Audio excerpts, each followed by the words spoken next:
دیکھیں ویس بھائی، سب سے پہلے تو آپ سلو کو سمجھ لیں کہ سلو ہوتی کیا ہے. سولو کا مطلب ہی یہ ہے کہ دونوں طرف کی پارٹیز نے اپنا موقف رکھا اور کنسنسس کے ساتھ کوئی ڈاکومنٹ تیار ہوا. صلح ہوتی ہی اس وقت ہے جب شرائط طے پا جائیں. صلح حدیبیہ کے اندر کیا شرائط طے پائی نہیں تھی؟ اگر شرائط نہ ہو تو صلح نہیں ہوتی ہے، پھر تو ایک بندے کی جیت ہوتی ہے، دوسرے کی ہار ہوتی ہے. صحیح. جب دونوں برابر کے لوگ آ جائیں تو صلح کرتے ہیں اور وہ شرائط طے کرتے ہیں. لہٰذا یہ آؤٹ آف کوسچن ہے کہ وہ شرائط ہے تھیں یا نہیں تھیں. جس طرح صلح حدیبیہ کی شرائط تھی، اس طرح صلح حسن کی بھی شرائط تھی. لیکن اس کے لیے یہ چیز یاد رکھیں کہ حسن ابن علی رضی اللہ تعالیٰ عنہ وعلیہ السلام نے جو یہ صلح کی ہے، یہ قرآنی حکم پر عمل کیا ہے.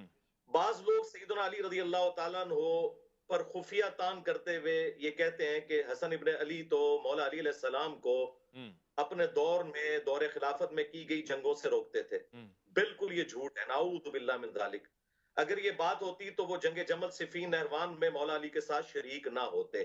وہ شریک رہے ہیں. صفین پارٹ 2 بھی سیدنا حسن ابن علی نے شروع کر دیا تھا. اچھا. بخاری شریف سے یہ جو حدیث بیان کی جاتی ہے نا کہ یہ میرا بیٹا سید ہے، یہ پوری حدیث جو ہے یہ اس کا آخری ٹکڑا ہے.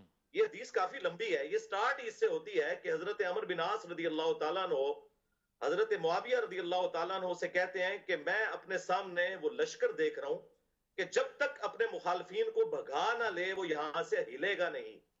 وہ لشکر مولا علی علیہ السلام کی روح نہیں لے کے آئی تھی، مولا حسن علیہ السلام جو مولا علی کے بیٹے تھے وہ لے کے آئے تھے. صحیح. ٹھیک ہے، یہ حدیث آدھی نہیں ہمیں پڑھنی چاہیے، پوری حدیثیں پڑھنی چاہیے. تو پھر حضرت معاویہ نے کہا کہ اگر یہ قتل و غارت ہوا تو پیچھے امت کا کیا بنے گا؟ تو حضرت عمر بن عاص نے کہا کہ ٹھیک ہے، پھر میں پیچھے سے سنبھالوں گا. تو پھر اسی گفتگو کے دوران حضرت معاویہ نے کہا کہ کیوں نہ ہم حسن کے سامنے صلح پیش کریں، کچھ ہماری بات وہ مان لیں، کچھ ہم ان کی مان لیں. تو ساتھیوں نے کہا کہ مشورہ اچھا ہے. تو یہ صلح کی طرف جو آفر ہے یہ حضرت حسن نے نہیں کی. یہ جھوٹ ہے کہ حسن جو ہے وہ امن پسند تھے. امن جنگ کے اندر غزوہ بدر میں کیا رسول اللہ امن پسند تھے؟ جب جنگ ہوتی ہے اس وقت جنگ ہوتی ہے، اس وقت امن کی بات نہیں ہوتی. سورۃ الانفال میں ہے کہ اگر میدان جنگ میں مخالف تم سے صلح کی بات کرے تو اسے ایکسپٹ کر لو. تو حسن ابن علی صفین پارٹ 2 لڑنے آئے، لشکر لے کے آئے. حضرت معاویہ کو جب عمر بن عاص رضی اللہ تعالیٰ عنہ نے کہا کہ یہ تو نہیں لیں گے، ہم ان کو صلح آفر کرتے ہیں، انہیں پتا تھا کہ قرآنی حکم پہ اہل البیت عمل کریں گے. تو جب صلح آفر کی گئی تو حضرت حسن ابن علی نے وہ صلح کی آفر سورۃ الانفال کے تحت قبول کر لی، جس طرح نبی علیہ السلام نے صلح حدیبیہ قبول کر لی تھی. اگرچہ نبی علیہ السلام کا پلڑا بھاری تھا، اس کے باوجود مشرکین عرب کے ساتھ صلح کر لی. اچھا، یہ صلح کی تو ظاہر ہے وہ شرائط کیا تھیں؟ ان میں سے ایک تو بخاری میں رپورٹ ہوئی ہے، وہ ہے خمس کے حوالے سے، جو سورۃ الانفال میں آیا کہ مال غنیمت کا 5واں حصہ اہل البیت کو ملنا ہے. اس کے علاوہ 4 شرائط اور تھیں جو صحابہ کرام پر اہل سنت نے بہترین کتابیں لکھی ہیں. امام ابن عبد البر کی الاستیاب، امام ابن اثیر کی الاصابہ، اس کی شرح ابن حجر اسقلانی کی اسد الغابہ کی شرح الاصابہ شرح لکھی گئی، اسد الغابہ ابن اثیر کی کتاب تھی. ان کے اندر یہ شرائط موجود ہیں.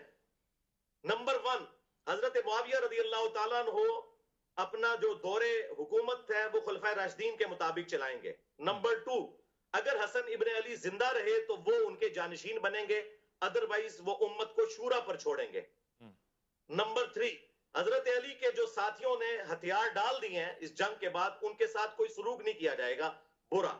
اچھا. نمبر 4، جی، بنو امیہ کے ممبروں سے جو سب و شتم کا سلسلہ کیا گیا ہے حضرت علی کے اوپر، جو لوگ یہ کہتے ہیں یہ تنقید تھی، مسلم 9 نمبر حدیث ہے، ابو تراب پر لعنت کے الفاظ ہے، وہ گالی سے بھی بڑھ کر لعنت کرتے تھے، نعوذ باللہ، ممبروں سے. 6229 صحیح مسلم، غدیر قم سے اگلی حدیث. اور 5واں رکھا گیا خمس. افسوس کے ساتھ ان 5 شرائط میں سے صرف 5ویں شرط پہ عمل ہوا ہے کہ حضرت معاویہ رضی اللہ تعالیٰ عنہ خمس دیا کرتے تھے. میں پورا ایک پروگرام بخاری مسلم سے کر سکتا ہوں کہ کس طریقے سے ان شرائط کی دھجیاں بکھیری گئیں. سب سے بڑی بات یہ ہے کہ حضرت حسن ابن علی کو زہر دے کے قتل کیا گیا. مصنف ابن ابی شیبہ میں آتا ہے کہ انہیں زہر دے کے شہید کیا گیا 47 ایئرز کی ایج میں. میری 47 ہونے والی ہے، میری ایج میں حسن ابن علی کو زہر دے کر قتل کر دیا گیا. تاکہ وہ نوبت ہی نہ آئے 49 ہجری میں کہ وہ جانشین بن سکیں. اللہ اکبر. اور وہ جو بخاری حدیث ہے سید والی، وہ اسی حدیث میں آتا ہے کہ خمس ہوگا، اور اس کے بعد وہ راوی حدیث کہتے ہیں کہ حضور کی پیش گوئی پوری ہوئی کہ میرا یہ بیٹا سید ہے. اس کی وجہ سے مسلمانوں کے دو بڑے گروہوں میں صلح ہوگی. دو عظیم گروہ جو ہے نا، وہ عظیم عربی میں ہے، وَلَهُمْ عَذَابٌ عَظِيمٌ بھی آتا ہے، اس سے مراد بڑا ہے. عظمت والا گروہ وہ ہوتا ہے جو خلیفہ راشد کے ساتھ ہو. ہاں جی. دوسرے گروہ کے بارے میں بخاری میں حدیث ہے 2812، وَيْحَ مَارْ تَقْتُلُهُ الْفِئَةُ الْبَاغِيَةُ يَدْعُوهُمْ إِلَى اللَّهِ وَيَدْعُونَهُ إِلَى النَّارِ.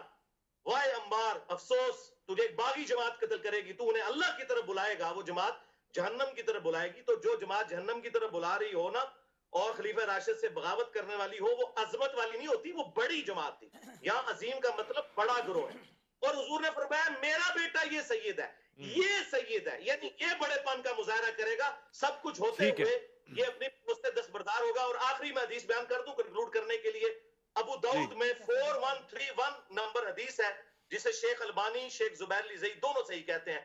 یہ پورا پول کھول دے کہ کس طرح حسن ابن علی کے قتل کے بینیفیشری کون ہوئے، حسن ابن علی کو قتل کروانے والے کون لوگ تھے. مقدام بن مادی کرب کہتے ہیں کہ میں حضرت معاویہ رضی اللہ تعالیٰ عنہ کے پاس شام میں حاضر ہوا. اسی دوران حسن ابن علی کی شہادت کی خبر جب پہنچی تو میں نے پڑھا انا للہ و انا الیہ راجعون. اس وقت جو سامنے حاکم بیٹھے ہوئے تھے انہوں نے کہا کہ تو حسن کی موت کو مصیبت شمار کرتا ہے. اللہ اکبر، نعوذ باللہ، نعوذ باللہ. تو مقدام بن مادی کرب کو غصہ آ گیا. وہ انہوں نے انجینئر صاحب کی ویڈیوز نہیں دیکھی ہوئی تھی، انہوں نے نبی الاسلام کی صحبت کی ہوئی تھی. انہوں نے کہا کہ میں حسن کی موت کو مصیبت میں جانوں کہ نبی علیہ السلام زانوں پر ایک طرف حسن کو بٹھاتے تھے، دوسری طرف حسین کو، اور کہتے تھے حسن مجھ سے ہے، حسین علی سے ہے. واضح ہو گیا. بس میں نے انجینئر صاحب جو گفتگو سنی ہے، تاریخ نہیں ہے. 4131 میں نے انجینئر صاحب جو گفتگو سنی اس وقت جو آپ بیان فرما رہے ہیں، جو روایات آپ بیان فرما رہے ہیں، اور بڑے دل سے میں نے ظاہر سنا ہے سب کچھ، اور آپ کو سچ بتاؤں تو دل چیدہ چیدہ ہوا ہے. میں تو یہ کہہ رہا ہوں کہ اللہ کرے یہ سب چیزیں سچ نہ ہوں، اور میں سن کے بھی محسوس نہیں ہو رہا. ظاہر ہے میں یہ سارے آپ حوالے بھی دے رہے ہیں ریفرنس. آخری جملے یہ ہیں کہ آج کی ڈیٹ میں صلح حسن منسوخ ہو چکی ہے. جس طرح صلح حدیبیہ توڑ دی تھی مشرکین عرب نے، صلح حسن اسی دن منسوخ ہو گئی تھی جب اپنے بیٹے کو جانشین مفتی فضل سبحان صاحب کی طرف میں آ جاتا ہوں. مفتی صاحب جو کچھ ہم سن رہے ہیں کانوں کو یقین نہیں آتا. تک کے لیے صلح حسن کو منسوخ کر دیا. وہ کہہ رہے ہیں صلح منسوخ ہو چکی ہے، شرائط پہ عمل درآمد نہیں ہوا. آپ ذرا بیان فرمائیں.